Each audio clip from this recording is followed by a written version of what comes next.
I just ate like some chicken tenders at the thing. I was like super fucking hungry. So I wind up in a Fridays, dude, because it's the one thing open at like 1 a.m. on a Thursday.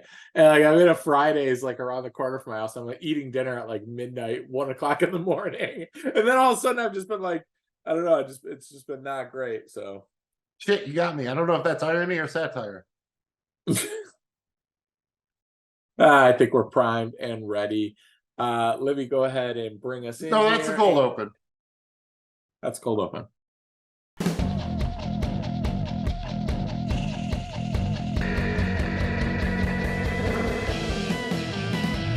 Regular dudes. What stuff? It was cool, nothing fire, nothing blue.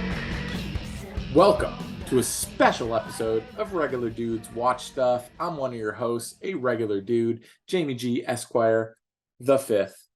And I'm here with Magnum Mills to talk about season 2 of Yellowjackets from Showtime. Boy, they were yellow and not a lot of jackets. I mean, there was no morning jacket. There was I forget there's a Venture Brothers joke with Shell Gravy about the jacket, the jacket video. But yeah, you know, and hopefully you're jacking it to Regular Dudes Watch Stuff. I am Magnum Mills. Thank you for checking us out. You can find us wherever you get your pods and on YouTube or on social media at Dudes Watch Stuff. Please do not forget about the people stranded in the woods. And don't forget about the flaps. Follow, like, and please subscribe. That's what helps people find our show and our channel. We greatly appreciate it. Please and thank you. If you had fun, give us that thumb. And, you know, if you're in a plane crash, don't be dumb. You mean like breaking the black box? Yep, that would. And then telling somebody about that after you did it. All very bad ideas. And Jamie G warned us why we shouldn't talk about that yet. Yeah, and Misty, we love you. This is your obligatory spoiler warning. Yeah, we're spoiling shit. All previous episodes of Yellowjackets, as well as any interviews and whatnot, it's all up for fair discussion here. Please just remember, don't say we didn't warn you. We're warning you. We're spoiling shit. If you're not up to date, bow out, and we'll see you on the flip. Peace. Yeah, they eat people. They eat people. Let's start off by kind of setting the stage here. I binged season 1 of Yellowjackets shortly after, maybe a month after it finally came out. I heard good things about it. Really loved it. Watch it again maybe once or twice. Then watch season 2 week to week as it came out live. We covered the pilot episode of Yellowjackets on a previous episode. Actually, almost our pilot episode, our second episode of Regular Dudes Watch Stuff, but that was before season 2 began, where I was trying to suck people into it. And Jamie G, I think I succeeded in sucking you into it. So tell me about your Yellowjackets experience as far as watching after that pilot up through the end of season 2, how you did it, what you thought. Yeah, look, man, you definitely sucked me into it, you know, and it wasn't just you. I had another dude, shout out Funk Dr. Spot. You know, Funk was like, yo, dude, you got to check this thing. I checked it. He gave me the kind of heads up. I'm like, dude, it will appeal to you, kind of that 90s vibe of like being in high school in the 90s, which we were. And it definitely appealed to me from just the soundtrack's killer. But dude, the more I got into this, we watched that first one. I was like, yo, I'm curious as shit. Like there's a lot going on here. And they've been able to kind of bridge this gap and do it so perfectly of like life as the teens facing this plane crash. That's a show in and of itself. And the teenage actors and actresses, coupled with then they bring in the modern day shit with the adult versions and how that meshes, is just really, really well done. I thought season 1 was outstanding. Season 2 was great. I am beyond excited for season 3. I thought the introduction of some new characters that weren't part of the plane crash or the Yellowjacket soccer team plotline was really key in season 3. I thought they did a great job with that, most notably Elijah Wood. He was fantastic. Yeah, we're really excited about where they're going with the story. I pretty much track with everything you said. I think that it's a very tricky needle that they're trying to thread here with the two timelines, basically, because everything that happens in the early storyline has to have an impact on the later storyline, but also they need to work thematically together. This is something that Lost did very well at their peak, and I think Yellowjackets have done a very good job of it too. I like how they developed some of these secondary characters in bringing in some of the older versions of the younger characters we met already. I think that all, you know, worked really well for me. Well, and it's fun, right? Because now it's like, all right, season 2, we didn't know Van was alive in season 1, adult Van, right? Who will we did we got teased with Lottie Lottie at right the at end the of end, season yeah. 1, right? But we didn't know throughout the majority of season 1 that she was alive. We really thought it was just the 3 or 4 of them, right? So I think it's really cool, and I'm curious to see if they decide to go back into the well. What if Coach is still alive, right? Like that would be a wild thing. Like I'm curious to see if there's going to be more people still alive in season 3. I like that they've done that. You're right, they're threading a thin line, but so far they've done it really well. Any overall thoughts on season 2? Let's just start with, did you like it? Did you love it? Did you hate it? I mean, anything in particular that stood out for you, good or bad? Jamie G, as far as season 2, I enjoyed it overall. I think it was probably the logical expansion from what season 1 was. I don't know if they took a giant leap forward, but I enjoyed season 1 so much that it was already a really good show for me. So it would be, very hard to take maybe a major leap at this point. I thought the plotting was pretty good. The music was great as always. Performances were great as always. Maybe the pacing was a little bit touch and go at times. I enjoyed the new characters for the most part. I am a little bit worried that the police plot will stray into Barry territory. Jesus fucking Christ! I want the police to kind of still be a threat, or there to be some kind of threat that's maybe not just the supposed supernatural or each other. I just want them to, maybe just we want to know what the rules are, I guess would be the way to put it. But for the most part, definitely enjoyed season 2. I would say it was a solid continuation of season 1, probably a slight improvement, but not a dramatic step forward. Jamie G, what do you think as far as season 2 overall? And any thoughts on season 1 versus season 2? Well, season 1 is always going to be really hard to top just because of it was so new, so raw, so well done. There hasn't been a ton of shows recently that have done this kind of like 2 time frame kind of shows and having them blend together the way that this show does. I think it takes a lot of skill from a writing and directing standpoint and casting. I mean, I just can't say enough about how well they've done with the casting, both in season 1 and season 2, from teenage version to adult version. It's been fantastic. I thought season 2, some of the plot lines, they kind of a little bit more yada yada than season 1. There wasn't as much suspense maybe as season 1, but I thought it was really good and I still enjoyed it a lot. And the way it ended has me so excited for season 3. And yes, this is a spoiler show.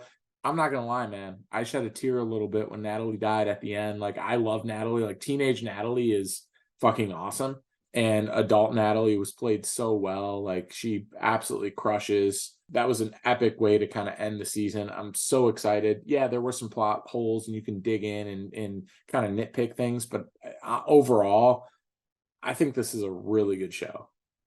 Yeah, probably nothing overt. And it's one of those shows, right, where somebody probably has to die to give it legitimacy. If all the main characters keep kind of missing death, it eventually, like, minor spoiler alert here, Game of Thrones 5, 4, 3, 2, 1.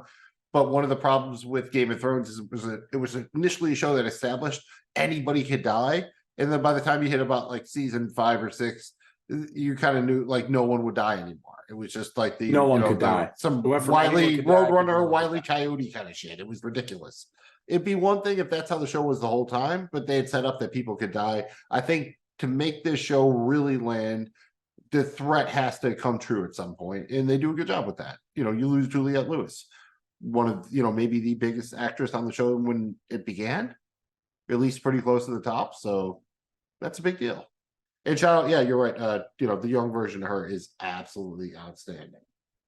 Natalie, Dude, teenage Natalie is Sophie Thatcher. Shout out Sophie Thatcher. She is great. like, tell me you weren't in high school and like would have loved Natalie. Like, she's so cool, dude. Like, she's dope. Like, that's like going to school in the 90s. I walk the line on that one, but yes, I understand why high school me would have loved a girl who kind of seems like she could, fit in with every crowd. That's really 100%. Cool. And dude, we get a couple of new additions here in the cast in season 2. Let's break them down right here, right now on Regular Dudes Watch Stuff. You brought up Walter. We got our man Frodo in here, Elijah Wood. I especially loved him in Wilfred. Shout out if you've ever seen Wilfred, very weird FX show. Enjoyed it very much. he's kind of creepy but super confident, right? It's a certain character type. Do you? I shouldn't even say do you think he is. I should say what do you think he is? Because is he all surface level? Is there something deeper? Does he have another motivation here? What do you think about Walter? And that in lies such an amazing kind of concept to the storyline with a new character.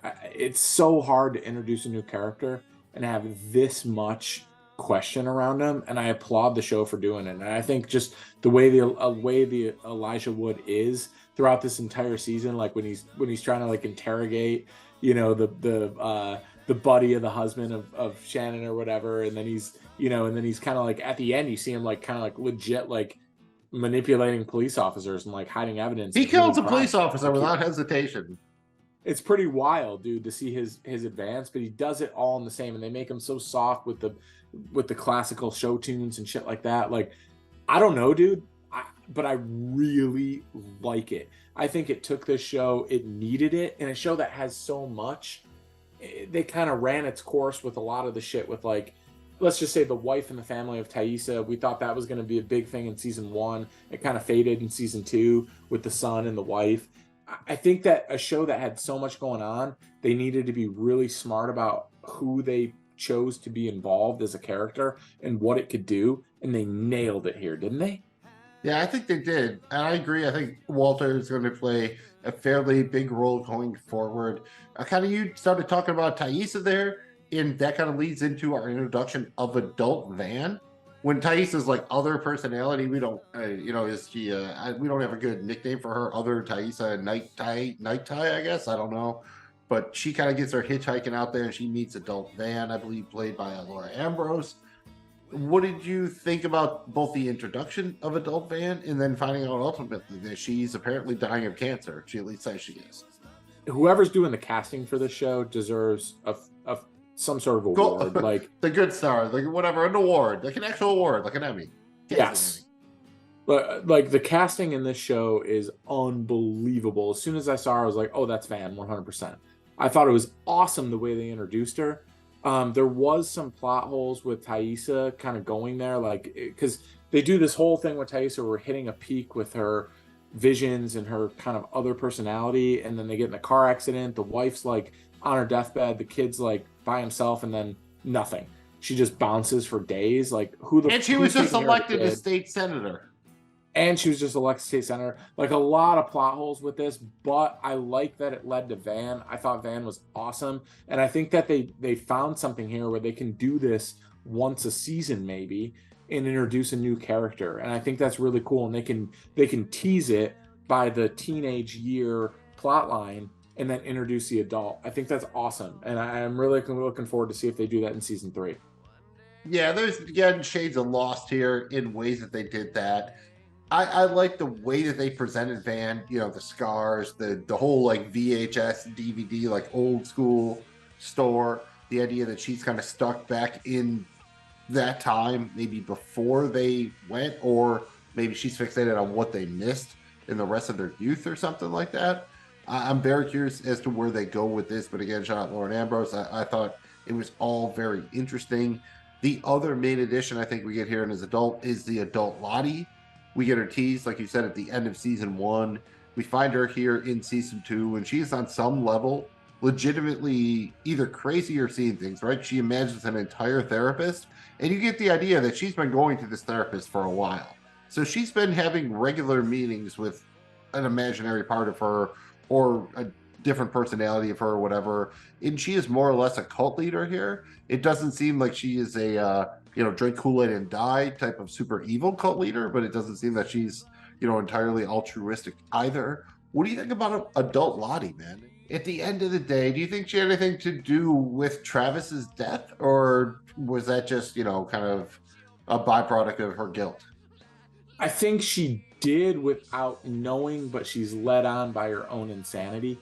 And I don't know that she's totally insane as much as just plugged in, but it's a combination of two. And I think she kind of led Travis down the road. Like, she had a weird relationship with Travis, and I think the show did a great job of showing kind of in the teenage years of this weird kind of relationship and not control, but influence she had over Travis. And I think that kind of bled its way through into his ultimate demise, where she had some influence and she kind of played a part in it, whether she wanted to or not. I don't think it was malicious, but I think she played a role. A little bit of an ask here when it comes to the future season 3, season 4. Do you actually want to say get a flashback and see what actually happened to Travis that night when he supposedly hung himself? Is that something you feel like we need to see? I would like more to this. I think they kind of. I mean, or even if we hear about it, let's say one or the other, we at least need to see it, or like, but how would we know the truth if we don't see it, right? I feel it's one of those kind of Rashomon things. Like, unless we actually see what happened, how would we know what anyone is saying is the truth? Because we don't even know who was there. Yeah, I totally agree. And I think we need to see it. I think we need to hear about it. I think they need, like, this was a big deal. Teased so much. Who the fuck is Lottie Matthews?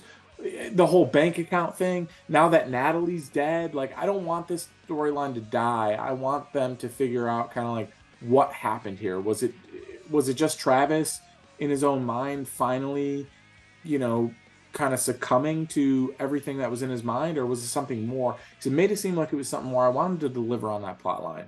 Yeah, because the cops were kind of bullshit, right? Like, it was immediately a suicide, and then people are kind of easily able to poke holes in it and shit. So it kind of just goes back to the cops being, worryingly kind of bullshit on this show a little bit. And we've done a lot of shows on Regular Dudes Watch Stuff just in our overall universe where sometimes the cops are bullshit. They tried to make the cops smart here. We saw a couple of things here with the bull from high school, and then the new dude who was in Search Party. He was in Search Party. He plays a cop here. He kind of influences the kid, lies. He's kind of breaks the rules to kind of figure it out. I thought that they made him somewhat competent, but at the end, that last episode was kind of like they got totally played, right? I mean, yeah, the idea that Walter, maybe he's a little bit of a super hacker, kind of, that's a little bit too much, the way he can like plant incriminating money and hack into banks and shit without any trace. I don't know if I buy that, but the cops, especially, realistically, any kind of thing where, the cop was doing what he was doing and kind of creeping on the Callie and everything, that was just a bridge too far, I think. I do not know that any of that would have been admissible, and it could have been, grounds for dismissal. But I would say that this brings bigger roles for Callie, especially, and for Jeff, Shauna's husband. I think they are both kind of my stealth MVPs of the season. That's why I don't mind when they kind of inextricably end up at the compound at the end of the season. It's like, really, should they have really been there? Like, how does Callie get out in the woods and all that? But I don't mind, because I really enjoyed their development. The idea of Callie, she found the driver's license when they tried to burn it and everything. And Jeff just keeps trying to cover, but he did make the original mistake of actually trying to, blackmail his wife's friends. So I really did enjoy all of that. What do you think about how they handled kind of the ramifications of the, death of the dude Adam and, everything that came from that? They chose to involve Callie early kind of in this show, right? And once they did, they kind of had to own it. I like that they owned it, and it's now a big deal with Jeff. It also gave Jeff something to do. After Jeff's kind of like running the scam on him, so to speak, the blackmail thing and the Izzy cheating thing, there kind of wasn't a lot left for Jeff. I really like the Jeff Kelly plotline. Does he still owe money to that chick, though? I wonder, to Loan Shark, if they actually paid that off? He says he paid her off. I don't, all right, so he said he did. I mean, we'll see if he actually did. But I guess my thing is, I think it paid off in that regard. I'd like to see him, continue to kind of have them paired up a little bit, because I think it just gives both something to do. Yeah, I don't mind that. I enjoy both of the actors, and Jeff is kind of the only other male we have in the forward timeline at this point. So it's definitely interesting, and I wonder if we'll ever get to see the younger version of him again. Magnum Mills, let's circle back around to present day timeline a bit. I want to talk about some of that shit and some of the stuff that went down at the cabin, man. This was a wild season. A lot of shit happened. If you go back, like at the beginning of the season, just remember the whole bit where Shauna is initially kind of like talking to Jackie's corpse. What do you think Shauna was trying to work through there, as far as, was it her guilt over Jackie, or kind of her a nervousness about her, the impending birth of her child. Well, I mean, this is going to be an obvious Jamie G answer, and that's a little bit of column A, little bit of column B. Look, dude, this is something, the way Jackie dies essentially on a fight with Shauna, this is a big deal, dude. Like, she has a lot of guilt. I absolutely love how the show brought the actress back and had her play into it to the point of directing her to eat her. I love that. Like, because they talk about when you're in the desert and you see the facade, you see the thing where it's like, okay, the mirage or whatever. But honestly, dude, like, there's a whole thing when you're trapped in the wilderness and you're hungry, right? Like, don't think that doesn't affect you here too. And I thought this was really well done, how they did this. Just teenagers trying to work through guilt, trying to work through sadness, trying to, like, the whole plot line with Shannon, dude, she's pregnant with Jackie's boyfriend's kid. She shunned off Jackie. Jackie froze to death. Like, this was, I think they needed this. They couldn't just do nothing, right? No, I mean, Shauna was in a real bad place here. And I did like that they acknowledged what was going on. At points, I believe Jackie even is like, well, you should know I'm a part, I'm just a figment of your imagination. And it just leads to everything we get with Shauna, with the birth of her baby. What did you think about that whole bit? I mean, that was pretty crazy, right? I shouldn't say buy it, but they go through the whole thing where you see the baby's been born, and then there's one thing that happens, and you find out that it was a stillborn birth. That was a pretty powerful episode, one of my favorites of the season. We knew Shauna had to have that baby at some point, and that, as far as we knew, it didn't make it back into the 2020 timeline. How do you feel about the way they handled that? I thought they handled this really well. For me, I like that they chose to do this alternate world where everything would have been perfect for Shauna, and she had to see that, then come to the realization that it was dead, but also question whether or not the team, the people in the cabin, had something to do with it. She saw him eating the baby. Like, I love that they teased kind of those visions throughout the episode, throughout the season, and then went to those visions here, and it made it believe. Like, for a second, you thought as a viewer, did that really happen, or was that just Shauna envisioning it? And I thought that's hard to do, dude. Like, and they nailed it here. It was interesting the way they did it, so it wasn't like a letdown. I like how they did this here, and I think it just adds to the complexity of how messed up all these kids are, including Shauna. Like, she seems to go through some shit and be okay. No, bro. Like, this is something she never recovers from. And I like that for the show. Yeah, you definitely see that, especially, I think, more towards the beginning of the first season, where you kind of get the idea of what her home life actually looks like, and she gets frustrated and kills the rabbit and everything. Very good stuff with that. How about Javi, man? We kind of see him return. We don't get a ton of payoff other than him tipping off people about where he might have been, and then he ultimately dies so that Natalie can live. What do you think about the Javi of it all? I like that it came to fruition with Natalie dying at the end. I think they had to kill Natalie at the end to make that worth it. I like that they paid this off. One thing I wanted more of is, like, was there some supernatural shit with Javi? I hope that they dive into that in season 3 with flashbacks. They have the ability to still use Javi as a character and still use him in the teenage life. So I'm curious to see if they dive into that and we find out more about that. We saw Coach discover that underground tree kind of root system. I wonder if that's where he was hiding. I want to see more of that in season 3, and I don't have any reason to think that we won't. So far, I'm happy with it, but that's based on my anticipation that they're going to do something in season 3 kind of with this storyline. I 100% agree in that if they never tell us anything, we get just basically maybe just a little bit of inference about when Coach finds that little under the tree there. That's not enough for me. I would love to have just one flashback episode where we kind of get to see what happened from when Javi disappeared to when he showed back up again, right?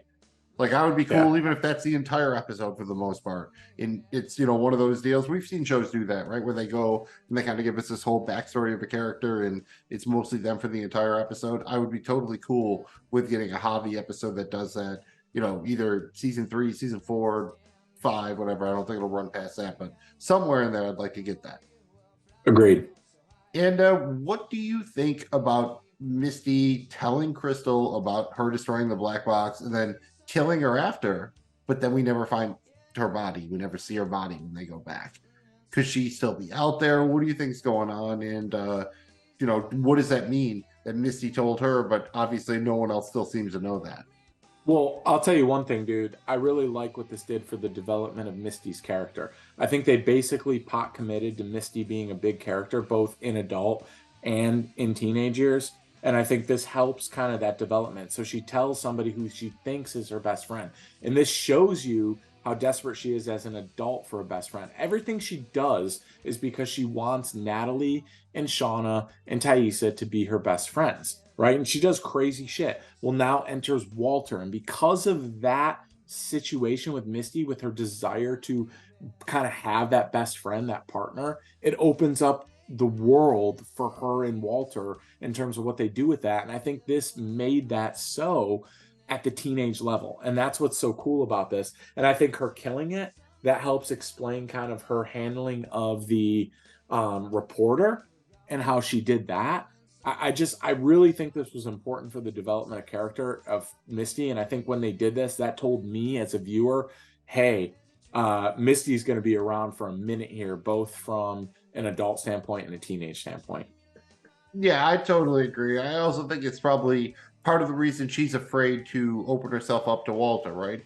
Because she told Crystal about this, and Crystal's like, what the fuck? Like, immediately turns on her. So I think on some level, she's scared anytime she tells anybody else the truth, they're just going to turn on her again. Dude, 100%, right? And that questions her desire to how real can she be? What type of relationships can she have, even though she's desiring that relationship? It adds to the complexity of this character. And that's one of the little intangibles with the show. The character development, I think, is just incredible. And they had to nail it, Mills. If you're going to do a show where you're giving a teenage plot line and then a real life plot line, adult plot line, you have to nail the casting and you have to nail the character development. And I think they did so with both with Misty. And they've done it kind of at large. All right, well, talk about kind of the logical conclusion to an arc, maybe. What do you think about Coach Ben lighting the cabin on fire with the girls in it? There's no way that was an accident, right? He knew what he was doing. He was lighting them up because he thinks they're evil, right? He definitely did. And dude, I think I think the show did a good job of teasing this inch by inch. All season, he's the one who wouldn't eat, the only one who wouldn't eat, right? He was the only one who wouldn't partake, and every time it happened, he had a look of disgust and more distance between him. Let's not forget, there was a very, very, very heavy scene earlier in the season, in season 2, where he's going to commit suicide and walk off that cliff, and Misty talks him out of it. I'll tell people all day, Yellowjackets is awesome. It's worth it. Watch it. But your ass needs to be ready for how heavy this shit can be. This is a heavy show, dude. And I think this storyline with Coach Ben is very heavy, and I cannot wait to see where they take this in season 3. Would you want Coach Ben to somehow still be alive? Like, it feels like he's the dude that they think dies somehow, and then he randomly shows up. And he shows up like, Yes. What does he have left? Like one arm or something? Like he's now missing both legs and another arm, and he's just like torso man, and he just won't die, and he's coming for revenge. Out of all characters that are alive in that cabin, as we look into season 3 from season 2, I think Coach Ben makes a ton of sense for still being alive. The best creeper character who could be alive without other people knowing. I'll definitely give you that. And I kind of like to see it. I would too, Magnum Mills. Let's go back to the present and talk about how the season ended, man. It was pretty big, right? I mean, obviously, the major thing is Misty accidentally kills Natalie. And let's not just downplay that, right? Like, I shed a tear when Natalie died. I love Natalie's character, adult and teenage. I thought teenage Natalie, that was my favorite character in the show for the first 2 seasons. Adult Natalie was very cool, particularly season 2, where she gets off of kind of just being this crazy party, drug and alcohol, push it to the limit person who's dealt with a bunch of pain, and you figure that out. To then she starts to actually forgive and grow through the young girl that she meets at Lottie's camp, and ultimately she protects and dies for, right? Like, I thought that was really cool. But bro, we've seen them go places when a character experiences shit. Misty killing Natalie, I think, is going to be a major deal. I think Misty's going to have to lean on Walter. We're not doing predictions here, but I think her accidentally killing Natalie is going to be something that plays itself through season 3. Oh, it absolutely It's a big deal. has to. There's no way it can be just a thing. The one thing you can quibble with is how everyone ended up in the woods. Like, how does Callie end up there? How does I'm forgetting her name right now, but the, you know, like you said, the girl Natalie befriends who's in the cult, and she goes to her house and everything, and they become friends. How did she end up out there? That's a little bit much. And even the idea that Callie's out there with a gun and then she shoots Lottie. At the end of the day, the idea was that one of the main characters had to die, right? Someone had to die there. And Natalie was probably the second most shocking one, maybe. I think Shauna would have been the most shocking, probably. Natalie was very shocking, but they did, again, I've got to give a lot of credit to the writers, directors, and producers of the show.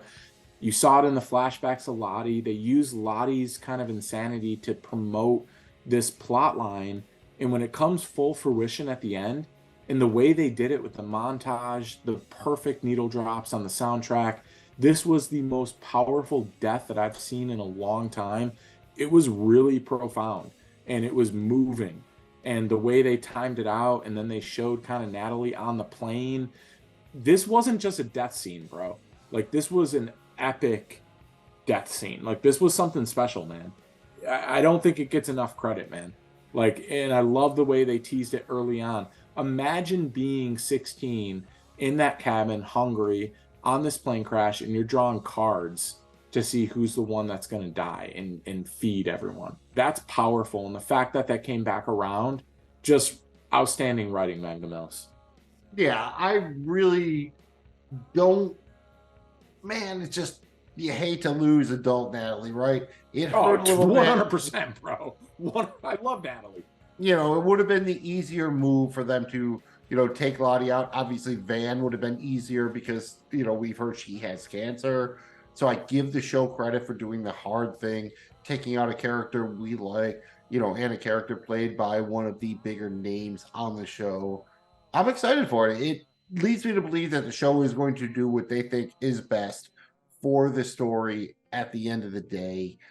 Was there anything supernatural involved here? You know, then no fucking column A, column B, go fuck yourself. Is the supernatural a thing or no? I'm calling it to you. In the woods, is there any bit of supernatural shit going on, or is that just fucking people being people?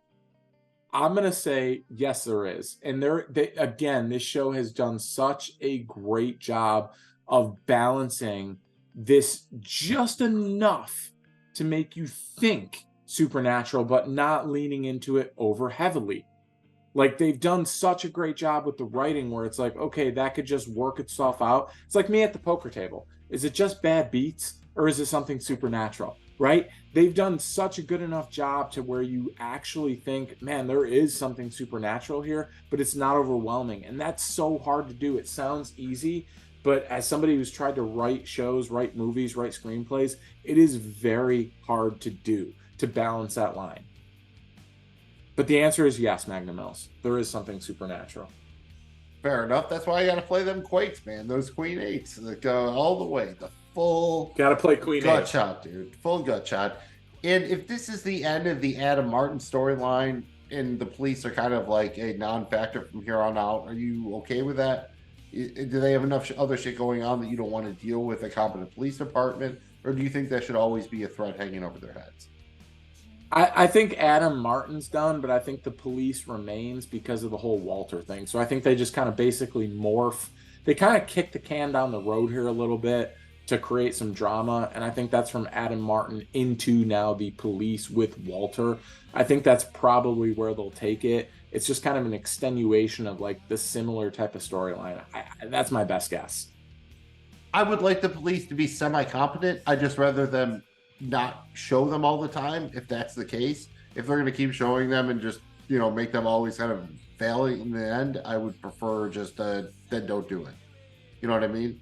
And then just don't bring them at the end. It's like, all of a sudden they figured it out. Like, at least lead up to it a little bit. I think that's probably the weakest part of the show, in my opinion, is the entire law enforcement plot. But what else is new? Shout out Barry. Dude, everyone seems to struggle. But they don't have a big cat or something, you know what I mean? There's no big cat. There's no May Dawn. They don't even have Albert. We wanted to figure out who our Season 2 MVP was, so we went ahead and came up with our Season 2 power rankings. Magnum Mills. Mythology sounds like math, so I'll let you do your best Clarissa Explains It All thing here. What a great show. We ranked our top 10 characters based on what they did in Season 2. We averaged those together to give you our Yellowjackets Season 2 power rankings. And we're just going to give you our top 5. At number 5, we have Callie. Pretty solid. I had her at 7. You had her at 5. We have a tie at number 3 between Adult Misty and Teen Natalie. Most notably, I had Teen Natalie at number 1. Jamie G, you had Adult Misty at number 3. At number 2, we have Adult Lottie. I had her at 5. Jamie G, you had Adult Lottie at number 1. And at number 1, on top of the charts, is Walter. I had him at 3. You had him at 2. Pretty good, just slightly ahead of Adult Lottie there. I can't say that I'm surprised that Walter came out on top. He really seems that he's kind of in control, and there also, might be more to his character. It might be more complex than that. Jamie G, any thoughts on Walter being up top, followed by Adult Lottie, Adult Misty, and Teen Natalie? I think that just goes to show you that Elijah Wood's really a good selection, and then B, where they took his character. And I also think that they have something with Misty, Adult Misty. She's fantastic. She's been a great actress forever and ever and ever, but they've got something there. I really like pairing her up, especially now that we don't have Misty, now that we don't have Natalie. I really like pairing up Misty with Walter. I don't know, man. This was a very cool addition. Some of the best moments were kind of Misty Walter moments. The whole quirky kind of detective thing. I'm pumped about this. And let's not be shy about it. Walter's a bit of a mystery here, isn't he? Definitely intrigued. There could be a ton more layers there. It could be way more complex than that. Super intrigued. Well, I don't think it's worth to rank the episodes from Season 2, so maybe, Mills, let's just give our favorites. I would probably have to go with It Chooses. That's a penultimate episode there. The birth of, or not birth of, I should say, Shauna's child. I thought that was very powerful. The whole season was, I think, pretty similar overall. Maybe started a touch slow, but I think probably the penultimate episode was the highlight. The finale wasn't as good as the Season 1 finale, but the burning cabin on the end definitely left me with that oh shit moment that leads me into next season. How about you, man? Any particular favorite episode? I'm going to agree with you. I thought the penultimate was really good. I enjoyed the end episode maybe more than most, just because I thought that it really kind of, the ending, the last 10 minutes of that episode, I thought was as good as anything that's Yellowjackets has done. Just incredible combination of directing, camera work, kind of the story coming full tuition, and then those needle drops. I don't know, man. And that may just be a thing for me because that's my era. Those needle drops are my era. Mills, I know you feel me on that. But it's that combination really worked for me in that last 10-15 minutes of that episode. So for me, I thought the ending was that final episode was up there as well as one of my favorites. Mills, Season 3 is still unfortunately a pretty long way away. But that won't stop us. Don't you worry. That will not stop us from speculating. We will speculate. Speculate we will. Mills, what are you hoping for in season 3? And do you have any theories, dude? Hit me with your best conspiracy theories or other. Well, I think I already kind of touched on it. The one that the idea that Coach Ben might still be alive, maybe with only one limb left in the future timeline. I would like to think, maybe, hopefully, that Natalie goes because she knows maybe her younger self set up a couple of backstops or in case of emergency kind of deals or something like that, as far as maybe exposing everybody else in the event of her death or something like that. That could be cool. And I totally think that somehow Jeff and Callie are going to have to kind of team up maybe against Shauna in season 3. So now, she was, the whole point was she was trying to keep her family together, and now her family legitimately winds up working against her because they're scared of her or something. One for me is I think even characters that are dead, we're going to continue to see a lot of them in season 3 in the teenage year. Random thought. What if we get a random scene with Walter interrogating Misty's bird? I feel like he'd be that dude, right? Like talking to the bird, like, tell me everything you know. I just feel that'd be a fun one. Just a scene of Walter interrogating Misty's bird. It would definitely be in the season trailer, but I think it would be fun. The bird has been a very cool angle. I think anytime they use that, that was kind of the funnest part about her holding the reporter captive in her basement, right? Was the bird. And that's saying something considering it was a stop plot line involving this reporter. What's she doing? Why is she interrogating everyone? The story of when they were introduced the whole world of them in the woods. The most interesting part was the bird. So more bird for me, the more better. Oh, and who is Jeff's boy? Randy? More Randy, right? Like the dude living at the motel and couldn't jack it into the condom, so he put the soap in there, and that's why the whole thing happened. More Randy, dude. I like Randy. He's for Randy. He's our Pondy. He's the Pondy of this. Well, dude, he was so oblivious to what was happening. Like Shauna, why are you here? You're Jeff's wife. And then he just couldn't finish, dude. We've all been there, man. It's when you can't finish, it's tough. You get in your own head. It's a bit of a mental game, Magnum Mills. Have you heard of cell phones and Viagra? If you live in a state that has a age verification, either be old enough or get a VPN. Those would be my suggestions. Also, that goes into burying bodies. In Misty, apparently not as good at disposing of bodies as we thought. Her shit seemed like it was airtight, yet they found dude's body. So I don't know. Maybe Misty gets hung up on some other shit that we thought she had covered. Oh, and give me one Thaisa thing. One Thaisa Van thing. Does Van really have cancer? Yes or no? Does Van really have cancer? I'm gonna say Van really does have cancer. Yeah, I'm gonna say Thaisa. I'm gonna say Thaisa and Van go further in their thing, and that compromises and brings back into the realm Thaisa's real life, which is a scandal involving a high school romance as a senator, and then also a decaying marriage and an issue with a young single digit age son. So I think that comes back into fold. Yeah, to roughly paraphrase P. Diddy, Thaisa shit's all fucked up now.